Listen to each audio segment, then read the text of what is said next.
Hello बच्चों, कैसे हो। आज हम E2 मैकेनिज्म डिस्कस करेंगे डिटेल में। इसमें हम क्या क्या डिस्कस करने वाले हैं, क्या क्या सॉल्वेंट यूज होगा, इसकी ओरिएंटेशन ऑफ द प्रोडक्ट क्या होगा, मैकेनिज्म क्या होगा, स्टीरियोकेमिस्ट्री क्या होगी, फैक्टर्स क्या होंगे जो कि रिएक्शन मैकेनिज्म को, not reaction mechanism, rate of reaction को अफेक्ट करेंगे। तो चलो हम डिस्कस करते हैं। E2 means elimination by molecular, elimination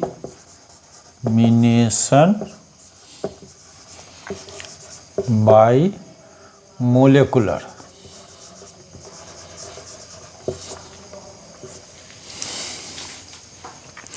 example लेते हैं।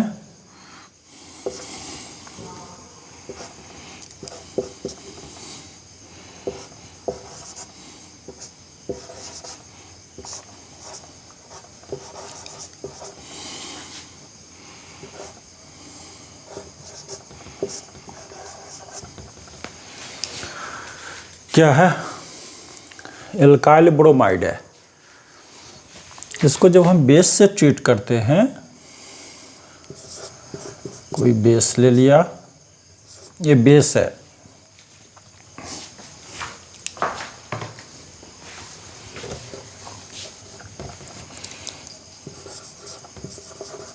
बेस है तो क्या करेगा, ये हाइड्रोजन पे अटैक करेगा और हाइड्रोजन को यहाँ से H+ को निकाल लेगा। ये बॉन्ड यहाँ जाएगी और ये लीविंग ग्रुप बाहर हो जाएगा।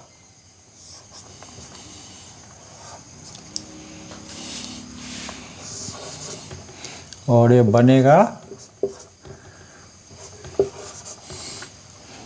यहाँ डबल बॉन्ड आ गया, ठीक है। और इसका जो रेट होगा, rate of the reaction is equal to k rate constant concentration of alkyl halide and concentration of base. मतलब दोनों की कंसंट्रेशन पे रेट ऑफ रिएक्शन डिपेंड करेगा। तो with respect to alkyl halide इसकी ऑर्डर 1 और विथ रिस्पेक्ट टू बेस इसकी order भी 1। तो यूनिमोलेकुलर प्लस यूनिमोलेकुलर तो बाई मोलेकुलर हो गया, एलिमिनेशन बाई मोलेकुलर। ऑर्डर हो गई, order of reaction 2, order of reaction 1 + 1 हो गई 2। इसकी अगर कंसंट्रेशन डबल किया हैलाइड की तो रेट डबल, इसकी अगर डबल किया तो इसकी रेट डबल, दोनों की कर दिया डबल तो 4 टाइम्स। क्लियर है। अब देखो कौन सा बेस यूज होता है, स्ट्रॉन्ग बेस। कौन सा base, strong base. Alcoholic KOH, alcoholic NaOH, sodium amide in ammonia, ये बेस यूज होता है एलिमिनेशन में। एलिमिनेशन इज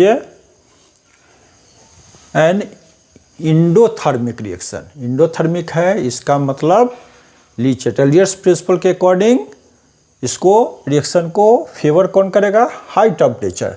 तो टेम्परेचर अगर दे दिया तो ये एलिमिनेशन रिएक्शन की रेट बढ़ जाएगी। क्लियर है। अब हम देखते हैं इसका मैकेनिज्म, लेकिन उससे पहले हम ये देखना चाह रहे हैं कि वास्तव में ये 2 डिग्री है या फिर 1 डिग्री है। आई मीन यूनिमोलेकुलर है या फिर बाईमोलेकुलर है। देखो E1 मैकेनिज्म में क्या होता है, E1 मैकेनिज्म में हैलाइड निकलता है और केटायन बनता है। Formation of cation is the rate determining step in E1। Clear है? E1 में क्या होगा, हैलाइड निकलेगा, केटायन बनेगा, and that is the slowest step among 2 step. E1 2 step में होता है। पहला में जनरेट होगा केटायन, कार्बोकेटायन, जो कि स्लो स्टेप होगा और वही रेट डिटरमाइनिंग स्टेप होगा। इसका मतलब क्या हो गया कि इसके बॉन्ड स्ट्रेंथ का रेट पे कोई इफेक्ट नहीं होगा, किस में, E1 में। लेकिन E2 में क्या है, इसके बॉन्ड का भी इफेक्ट होगा। तो क्या होगा, अगर इसको हम ड्यूटेरियम से एक्सचेंज करते हैं, किससे एक्सचेंज करते हैं, ड्यूटेरियम से, तो ड्यूटेरियम का बॉन्ड, कार्बन और ड्यूटेरियम का बॉन्ड स्ट्रॉन्ग होता है। इसके लिए एक्टिवेशन एनर्जी बढ़ानी पड़ती है। तो अगर E2 होगा तो रेट ऑफ रिएक्शन, ड्यूटेरियम से रिप्लेस करते हैं तो रेट ऑफ रिएक्शन डाउन होगा। क्लियर है? चलो देखते हैं इसको लिखो आप फटाफट, इरेज करें।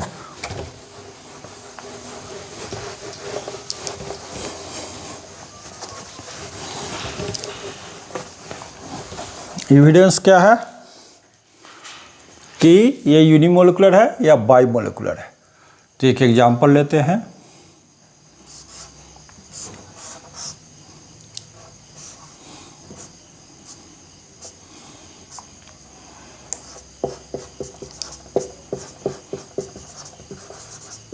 ये क्या है,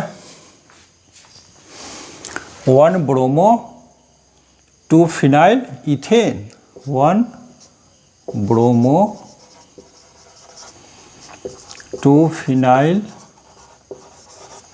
इथेन।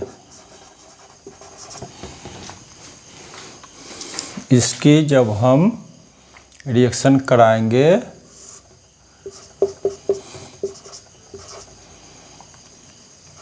पोटेशियम मिथॉक्साइड से in the presence of methanol,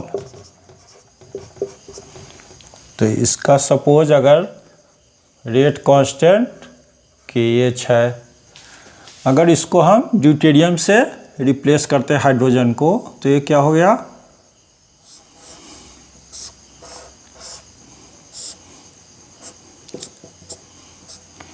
CD2CH2Br। ये क्या हो गया, 1 bromo 2 डाइड्यूटेरियो 2 phenyl ethane, 1 bromo 2 डाइड्यूटेरियो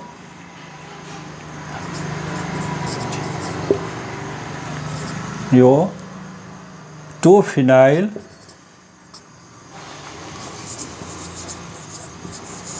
ethane. तो क्या होगा, इसकी रेट कांस्टेंट को KD से डिनोट किया, सेम बेस लेंगे,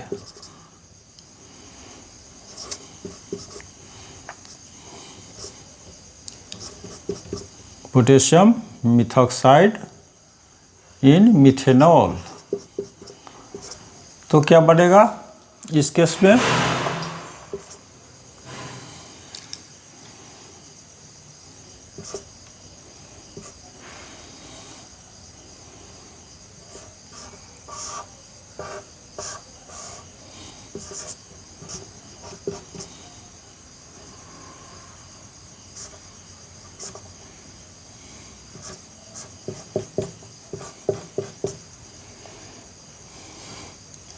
और इस केस में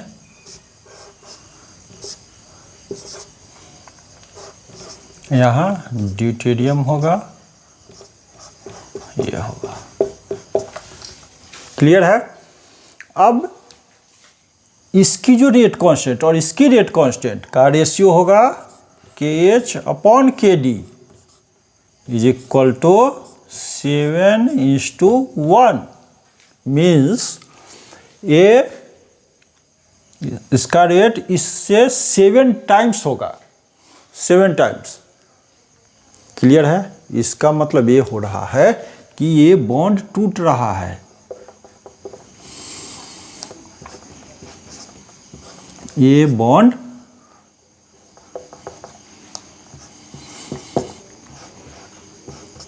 CH बॉन्ड और CD बॉन्ड जो टूट रहा है वो रेट डिटरमाइनिंग स्टेप है, और ये तभी संभव है जब ये एलिमिनेशन बाई मोलिकुलर हो, क्योंकि एलिमिनेशन यूनिमोलिकुलर E1 में तो केवल हैलाइड का removal, I mean the formation of carbocation is the rate determining step, इस बॉन्ड से कोई लेना देना नहीं है।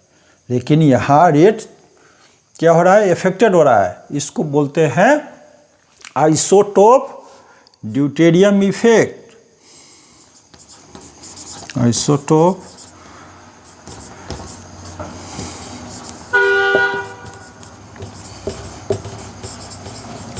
तो E2 पे ये होगा, आइसोटोप ड्यूटेरियम इफेक्ट शो करेगा, लेकिन E1 मैकेनिज्म में नहीं करेगा। क्लियर है? इसको आप लिखो, फिर हम मैकेनिज्म देखते हैं। लिख लिया? इरेज करें।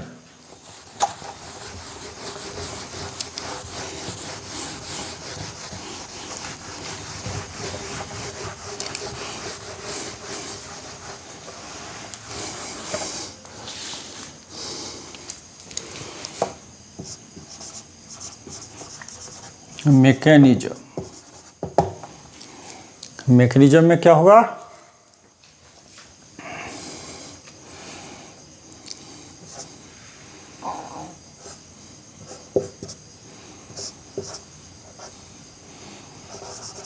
ये तो ले लो, इसके बाद जो भी ग्रुप लगाना है लगा दो।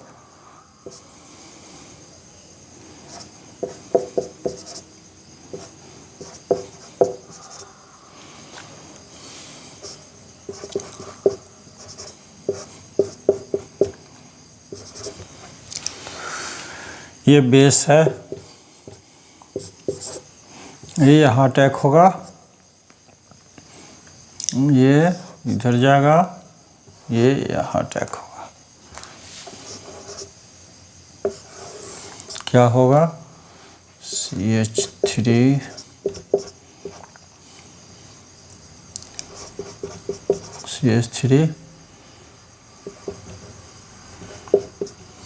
H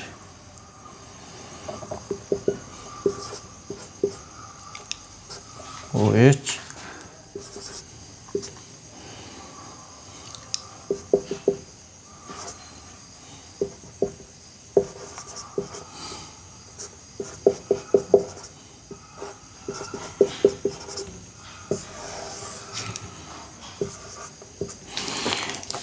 क्या होगा, ये हाइड्रोजन इसके साथ पार्शियली बॉन्ड फॉर्म करेगा। क्लियर है? ये पार्शियली डिटैच होगा, ये पार्शियली यहाँ से वीक होगा, डिटैच होगा, और यहाँ पे ये पार्शियली बॉन्ड फॉर्म होगा, क्योंकि ये यहाँ पे शिफ्ट होगा। ये पार्शियली फॉर्म होगा, ये पार्शियली डिटैच्ड होगा, ये लिविंग ग्रुप है तो ये निकलेगा। तो ये क्या होगा, ट्रांजिशन स्टेट बना, ट्रांजिशन स्टेट। क्लियर है? कोई भी इंटरमीडिएट नहीं बनेगा, अगर इंटरमीडिएट बना तो E2 मैकेनिज्म नहीं होगा। तो बन क्या गया, CH3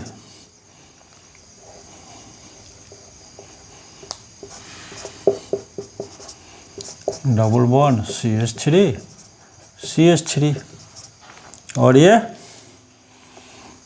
बेस है जो भी है, H2O निकल गया। ऐसे इसको बेस लिखना ज़्यादा अच्छा है।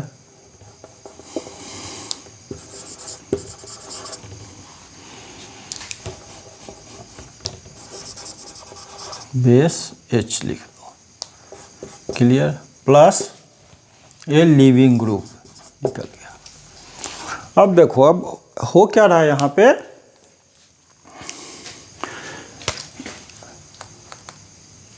ये बन रहा, ये हाइड्रोजन रिमूव हो रहा है H+, उसी समय bromide I mean leaving group यहाँ से बाहर हो रहा है, क्लियर है। तो ये ट्रांजिशन स्टेट बना और अल्टीमेटली हमारा प्रोडक्ट एल्कीड बना और ये लिविंग ग्रुप निकल गया और ये हाइड्रोजन बेस के साथ अटैच हो गया। इसको फेवर कौन कौन करेगा, बेस। ये जितना स्ट्रांग होगा उतना ये H+ को रिमूव करेगा। E1 में क्या होता है, E1 में ब्रोमाइड निकल गया, केटायन बना, तो केटायन बनेगा तो वो इस इलेक्ट्रॉन को अपनी ओर अट्रैक्ट करेगा और H+ रिलीज करेगा। लेकिन यहाँ कोई वैसा ड्राइविंग फोर्स नहीं है, बल्कि इस बेस जो है उसी को स्ट्रांग होना पड़ेगा, क्योंकि इस बेस को यहाँ से हाइड्रोजन को रिमूव करना है, इसलिए इट शुड बी स्ट्रांग। तो ये स्ट्रांग बेस कौन कौन सा है, कौन कौन सा बेस यूज करते हैं, alcoholic KOH, alcoholic NaOH, NaNH2, sodium amide, ये स्ट्रांग बेस यूज करते हैं इसमें, क्लियर है। अच्छा, और ये है एंटी एलिमिनेशन, मीन्स हाइड्रोजन और ब्रोमीन एक दूसरे के अपोजिट ट्रांस होना चाहिए और एक ही प्लेन में आना चाहिए। इसको क्या बोलते हैं, एंटी पेरीप्लानर। क्या बोलते हैं, आप लिखो hydrogen and leaving group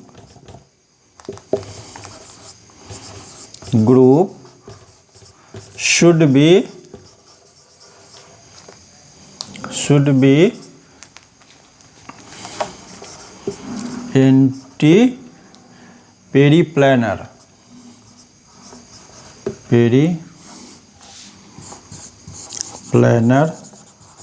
to each other,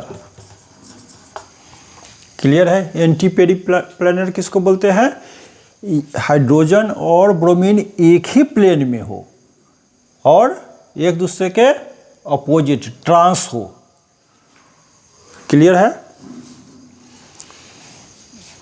और सीन पेरीप्लानर क्या होता है, सेम साइड हो, सेम प्लेन में हो लेकिन सेम साइड में हो, उसको बोलते हैं सीन पेरीप्लानर। आप लिखो इसको, फिर मैं उसको समझाता हूँ।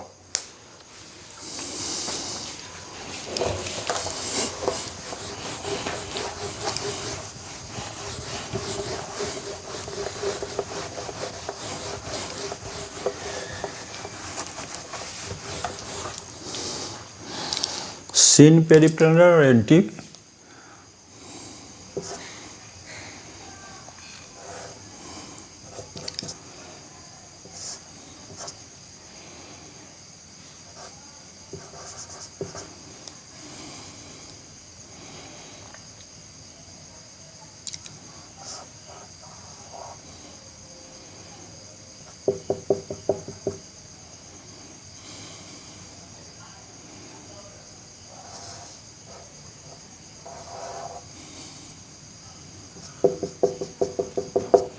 ये हुआ एंटी पेरीप्लानर।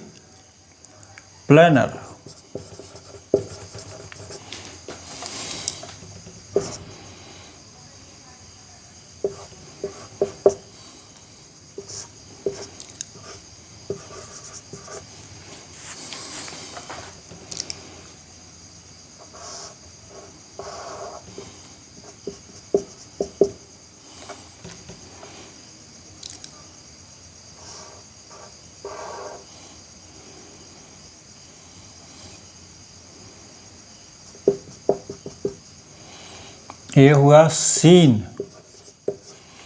पेरीप्लानर।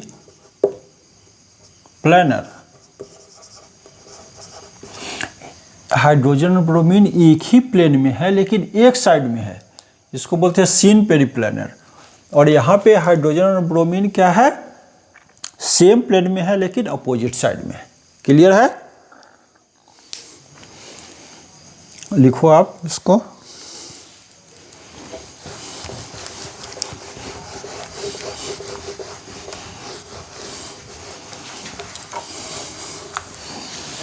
अब इसके स्टेरियोकेमिस्ट्री देखते हैं।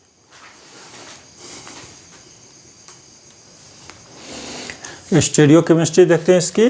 स्टेरियो स्पेसिफिक होता है E2 elimination and it depends upon the number of beta hydrogen atom, number of beta hydrogen atom.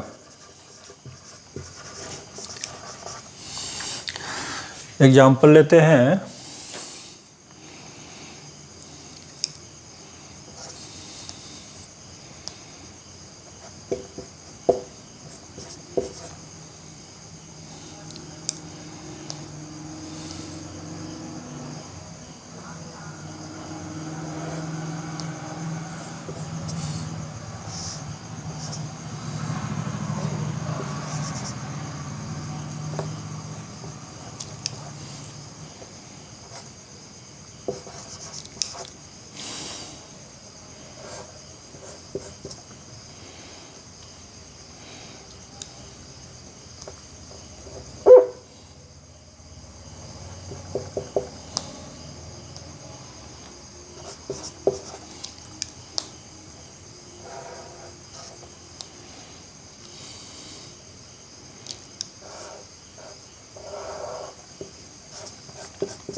ये क्या है, 1 2 3 3 carbon means propane, 1 bromo 1 2 diphenyl 1 2 diphenyl propane. इसके हम अगर बेस से रिएक्शन करा रहे हैं तो क्या होगा, एंटी एलिमिनेशन, और ये बन क्या जाएगा, ये हाइड्रोजन इसके साथ चला जाएगा H+, ये बॉन्ड यहाँ शिफ्ट होगा और ये bond bonded pair electron leaving group के साथ बाहर निकलेगा।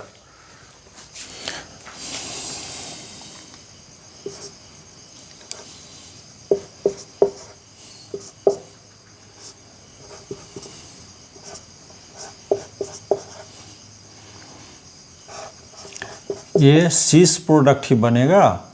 क्या बना,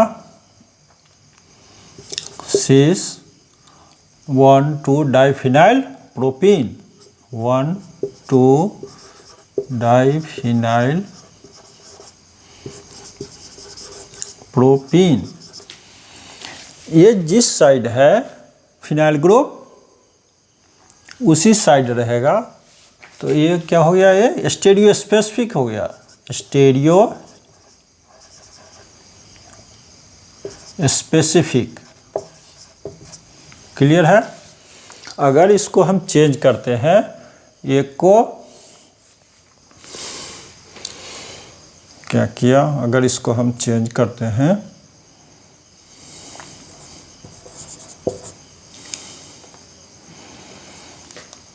इसको फिनाइल को डैश में ही रहने देते हैं,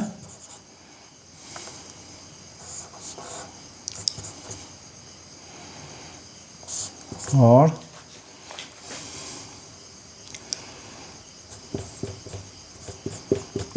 इस फिनाइल को वेज में लेते हैं,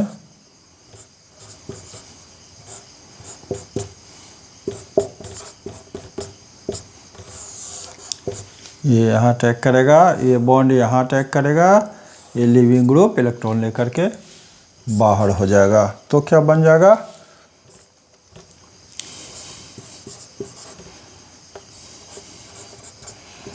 ये ट्रांस बनेगा, ये ट्रांस बनेगा, ट्रांस 1,2-डाइफिनाइल प्रोपेन, 1,2-डाइफिनाइल प्रोपेन। क्लियर है? कभी भी ये मिक्सचर नहीं बनेगा दोनों का। इससे स्टार्ट करेंगे तो यही बनेगा, इससे स्टार्ट करेंगे तो यही बनेगा। ये क्या है? ये भी वही कंपाउंड है, 1 ब्रोमो 1,2-डाइफिनाइल प्रोपेन। क्लियर है?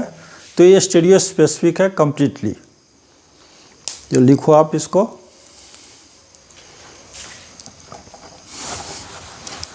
इरेज कर दें। अब तो कर ही दिया इरेज में।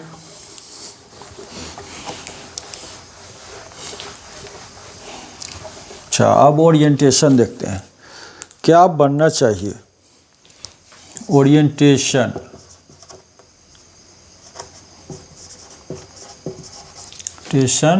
ऑफ द प्रोडक्ट,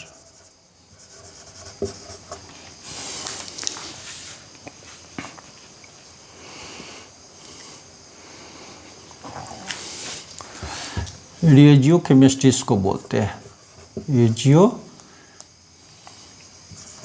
केमिस्ट्री, और रेजियो स्पेसिफिक प्रोडक्ट देगा। ये क्या है? CH3 CH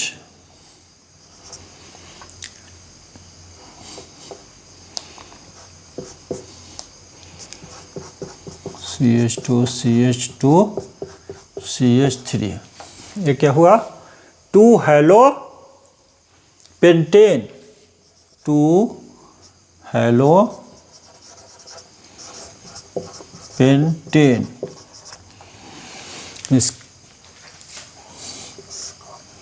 इसको जब हम रिएक्शन कराएंगे एल्कोहलिक के वजह से तो क्या बनेगा?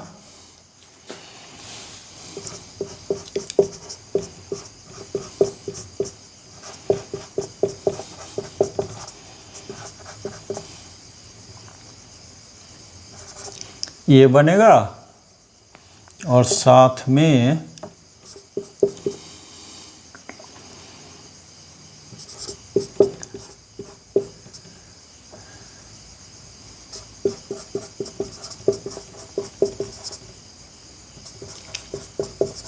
ये क्या है? 2 पेंटीन, 2 पेंटीन। ये है 1 पेंटीन। स्टेबल कौन सा इसमें? 2 pentene. More substituted alkene is more stable due to hyperconjugation. जितने बीटा हाइड्रोजन होंगे उतने ज़्यादा हाइपर कंजुगेशन होगा। यहाँ पे बीटा कार्बन ए है, इससे अटैच 3 हाइड्रोजन, इससे 2, तो हो गया 5 हाइड्रोजन, इससे कितने? 2 हाइड्रोजन। तो ये लेस स्टेबल है। इसको बोलते हैं सेजेफ प्रोडक्ट।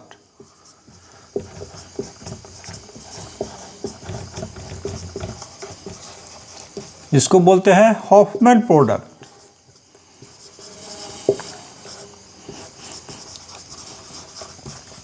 अब इसमें स्टेबल तो ये है, इन दोनों में 2 pentene is more stable than 1 pentene. तो क्या इसको मेजर प्रोडक्ट होना चाहिए, इसको माइनर प्रोडक्ट होना चाहिए? होना चाहिए, लेकिन कोई ज़रूरी नहीं। क्यों कोई ज़रूरी नहीं?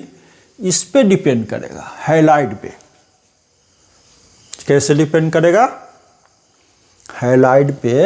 अगर हैलाइड फ्लोरीन है, अगर हैलाइड फ्लोरीन है तो 1 पेंटीन मेजर प्रोडक्ट होगा और ये 2 पेंटीन माइनर प्रोडक्ट होगा। आप ध्यान से सुनो, हैलाइड के अलावा अगर यहाँ पे ब्रोमीन है, क्लोरीन है, आयोडीन है तो Saytzeff product will be the major product और ये माइनर प्रोडक्ट होगा। इसके अलावा ये तो बोला हैलाइड, इसके अलावा इस पर भी डिपेंड करता है। अगर यहाँ पोटेशियम टर्शियरी ब्यूटॉक्साइड दे दिया अगर, तो बल्कि है तो साइड से हाइड्रोजन को रिप्लेस करेगा, फिर वो 1 पेंटीन मेजर प्रोडक्ट होगा और 2 पेंटीन माइनर प्रोडक्ट होगा। इसको हम एक्सप्लेन करते हैं, पहले आप इसको लिखो।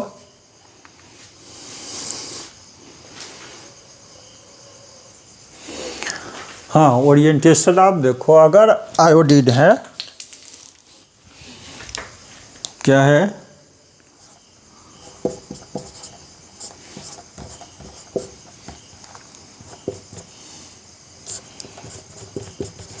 टू हेलो पेंटेन, ठीक है। तो अगर हाइड्रोजन आयोडीन है तो 80% 2 पेंटीन बनेगा। सेजेफ प्रोडक्ट ज़्यादा बनेगा, मीन्स मोर स्टेबल प्रोडक्ट ज़्यादा बनेगा, और 20% 1 पेंटीन बनेगा। कहने का मतलब ये हुआ CH3 CH double bond CH2 CH3, ये सेजेफ प्रोडक्ट है।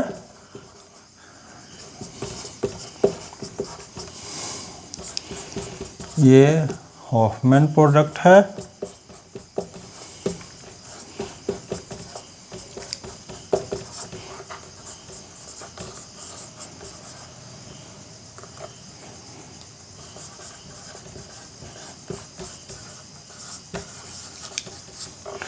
तो अगर आयोडीन है तो ये 2 पेंटीन मेजर प्रोडक्ट होगा। ब्रोमीन है, क्लोरीन है तो भी मेजर प्रोडक्ट होगा। लेकिन अगर फ्लोरीन है तो ये माइनर प्रोडक्ट होगा, 30% बनेगा और ये 70% बनेगा। क्यों? अब बॉन्ड स्ट्रेंथ देखो, आयोडीन का बॉन्ड स्ट्रेंथ है 56 किलो कैलोरी पर मोल। फिर कार्बन ब्रोमीन का बॉन्ड स्ट्रेंथ 70 किलो कैलोरी पर मोल, कार्बन क्लोरीन का 84, फ्लोरीन का 108 किलो कैलोरी, जबकि CH का है 104 किलो कैलोरी। तो इसका मतलब ये हुआ, इसका मतलब क्या हुआ, इस बॉन्ड के अगर यहाँ पे फ्लोरीन है, क्लियर है, तो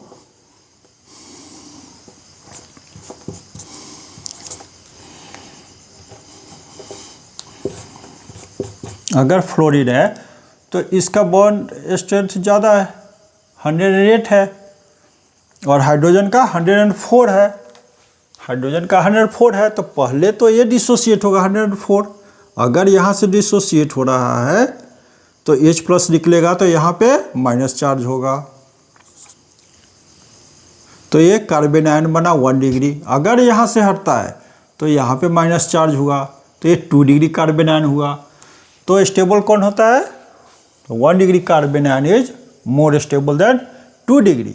तो H यहाँ से निकलेगा, H+ यहाँ से निकलेगा, इसलिए अगर फ्लोरीन है तो हॉफमैन प्रोडक्ट मेजर प्रोडक्ट होगा, क्योंकि इसका बॉन्ड स्ट्रेंथ ज़्यादा है। ये फ्लोरीन बाद में निकल रहा है, तो ये सब टाइम क्या हुआ, कार्बेनायन कैरेक्टर हुआ। लेकिन इसमें क्या हुआ, आयोडीन है तो आयोडीन का बॉन्ड स्ट्रेंथ कितना है, अगर यहाँ पे आयोडीन है तो ये 56 किलो कैलोरी, तो ये तो इससे पहले ही टूटेगा। तो ये टूटेगा, ये अगर टूटता है तो क्या होगा, ये अगर टूटेगा तो स्वाभाविक है कि यहाँ पे पॉजिटिव चार्ज हुआ, पहले केटायन बना, क्लियर है। तो ये फिर H+ यहाँ से रिमूव होगा, न कि यहाँ से, क्लियर है। तो इस केस में यहाँ से लेकर के यहाँ तक पहले केटायन बनता है, लेकिन इसमें पहले एनायन बनेगा। फ्लोरीन के केस में इसमें एनायन बनेगा, इसलिए एनायन 1 डिग्री ज़्यादा स्टेबल है, इसलिए हॉफमैन प्रोडक्ट बनता है, क्लियर है। चलो इसको लिखो आप फटाफट।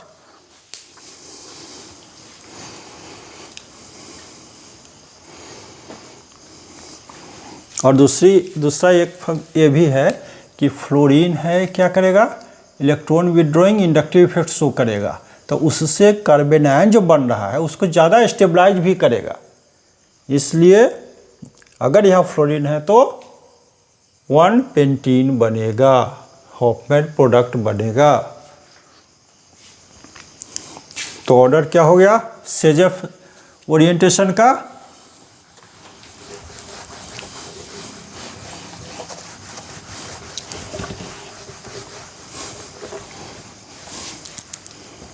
ऑर्डर ऑफ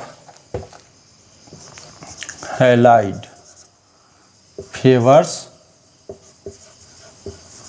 सेजेफ ओरिएंटेशन और प्रोडक्ट क्या हो जाएगा, iodine, bromine, chlorine and fluorine. Clear है? अच्छा,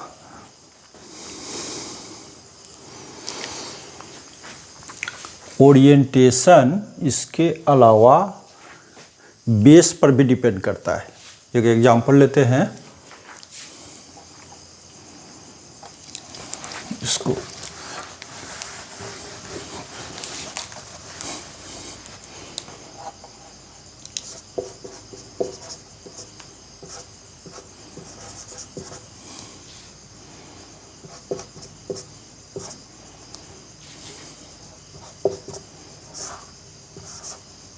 यहाँ बल्कि ग्रुप लगा हुआ है, टर्शरी ब्यूटाइल।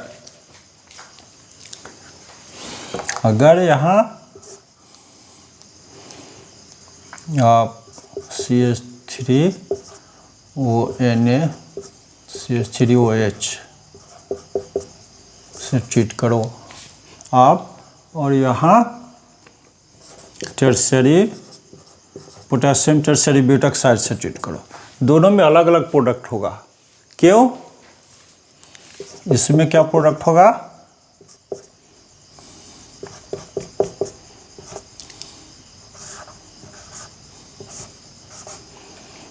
ये हो गया सेजेफ प्रोडक्ट,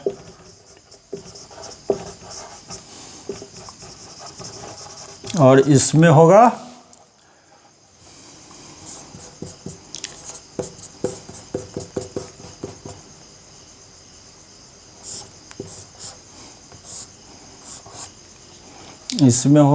हॉफमैन प्रोडक्ट। ऐसा क्यों हो रहा है,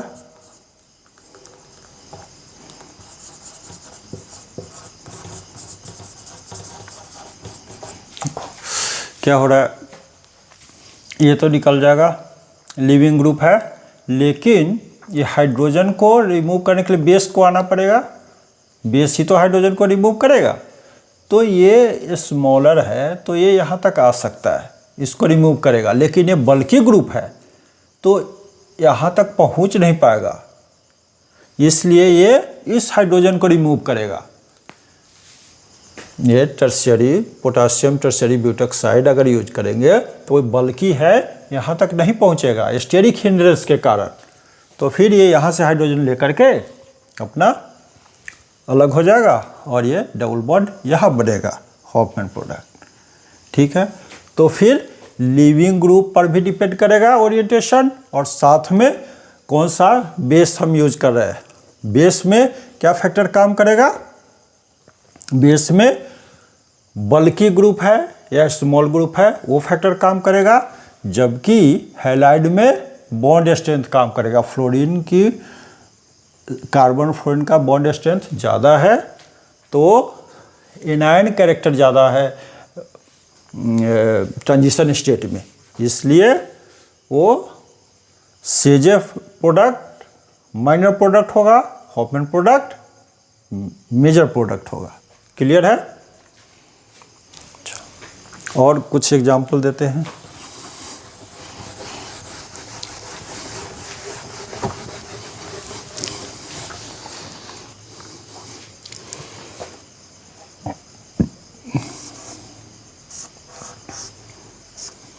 ये अच्छा एग्जाम्पल है।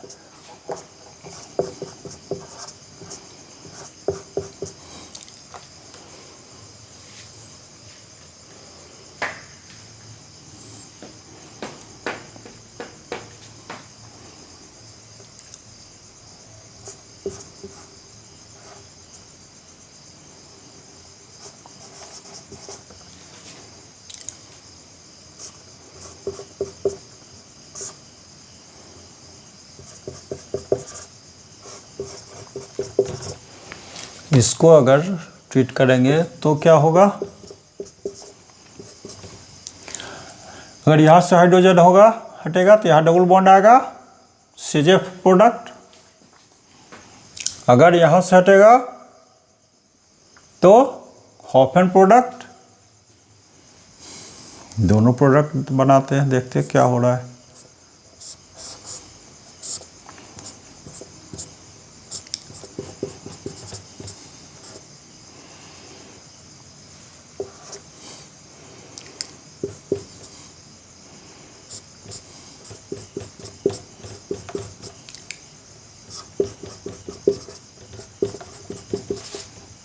प्लस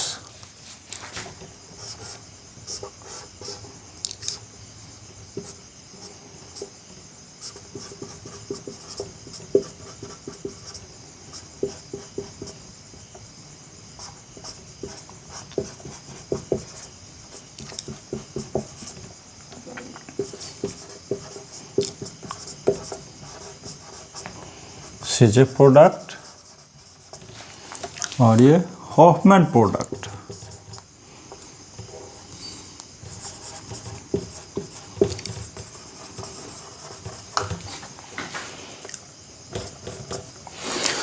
यहाँ क्या है, इसमें कंजुगेशन है, नहीं double bond single bond double bond, ये ज़्यादा स्टेबल है तो ये मेजर प्रोडक्ट हो गया, जबकि ये मोर substituted alkene is more stable.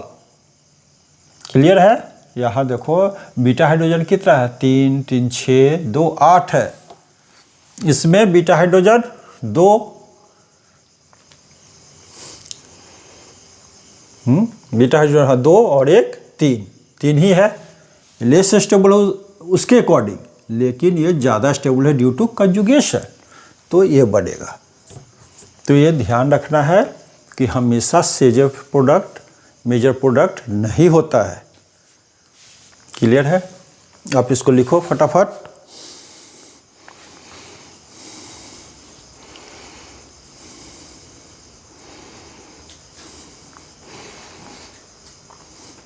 अब कौन कौन से फैक्टर हैं, factors affecting rate of reaction, factors affecting rate of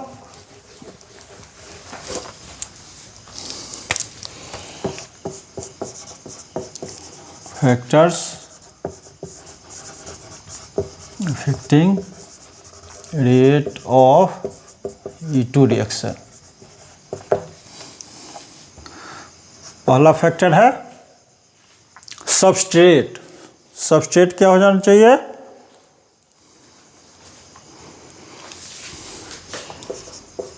structure of substrate 3 degree halide,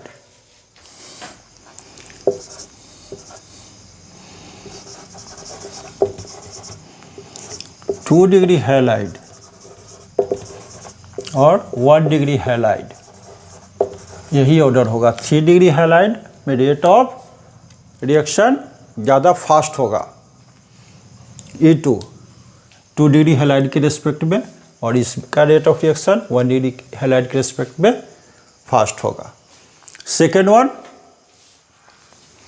second factor क्या है, strength of base. Second factor strength of base. देखो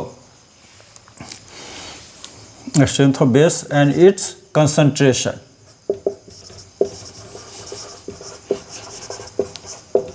क्या है, रेट क्या होता है, रेट E2 का एल्काइल हैलाइड की कंसंट्रेशन और बेस की कंसंट्रेशन दोनों पे डिपेंड करती है। इसका मतलब कि हाई कंसंट्रेशन होना चाहिए। हाई कंसंट्रेशन होगा तो रेट E2 का ज़्यादा होगा, ये स्ट्रॉन्ग होगा तो ज़्यादा होगा। तो ऑर्डर क्या है, स्ट्रॉन्ग क्या होगा, जैसे सोडियम एमाइड, ये स्ट्रॉन्ग होगा, C2H5O नहीं, sodium methoxide potassium methoxide, then ये this is the order of the base. ये बेस क्या है, देखो लिविंग ग्रुप भी इलेक्ट्रॉन रिच कंपाउंड है और बेस भी इलेक्ट्रॉन रिच कंपाउंड है, दोनों में कंपटीशन है। तो इसीलिए तो एंटी एलिमिनेशन होता है। जिस साइड से लिविंग ग्रुप निकलेगा उसके अपोजिट साइड में अटैक करता है बेस। क्यों? क्योंकि ये भी इलेक्ट्रॉन रिच कंपाउंड है और लिविंग ग्रुप भी इलेक्ट्रॉन रिच कंपाउंड है, दोनों में रिपल्सन होगा, इसलिए एंटी एलिमिनेशन होता है। जिस साइड से लिविंग ग्रुप हट रहा है उसके जस्ट अपोजिट साइड वाले हाइड्रोजन पे, बीटा हाइड्रोजन पे अटैक करता है, वहाँ से वो उसको रिमूव करता है। सॉल्वेंट नेचर ऑफ, पहले नेचर ऑफ लिविंग ग्रुप देखते हैं। नेचर ऑफ लिविंग ग्रुप, ठीक है, एक तो वही होगा iodine, bromine, chlorine and fluorine. Iodine favour करेगा सबसे ज़्यादा E2 में रिएक्शन को, और नेक्स्ट है नेचर ऑफ सॉल्वेंट।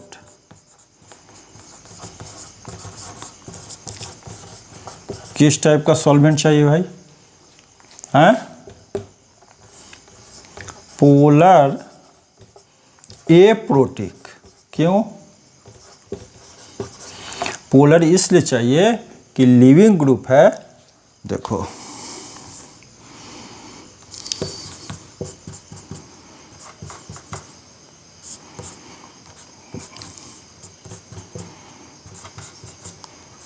ये लिविंग ग्रुप है, तो इस बॉन्ड को पोलराइज करना है। पोलराइज मीन्स इलेक्ट्रॉन, ज़्यादा इलेक्ट्रॉन निगेटिव एटम है उसके तरफ शिफ्ट हो जाए, मीन्स इस बॉन्ड को वीक करना है, इसलिए पोलर सॉल्वेंट चाहिए। ठीक है, क्लियर? अब यहाँ क्वेश्चन आ रहा है कि प्रोटिक क्यों नहीं चाहिए, प्रोटिक क्यों चाहिए? अगर प्रोटिक यूज करेंगे तो क्या होगा, बेस के साथ बेस को सॉल्वेट कर देगा। क्या करेगा? बेस भी इलेक्ट्रॉन रिच कंपाउंड है तो बेस को की सॉल्वेशन हो जाएगी, तो इसकी कंसंट्रेशन कम हो जाएगी, तो कंसंट्रेशन कम हो जाएगी तो रेट कम हो जाएगा, क्योंकि E2 is a second order reaction, E2 follows second order reaction.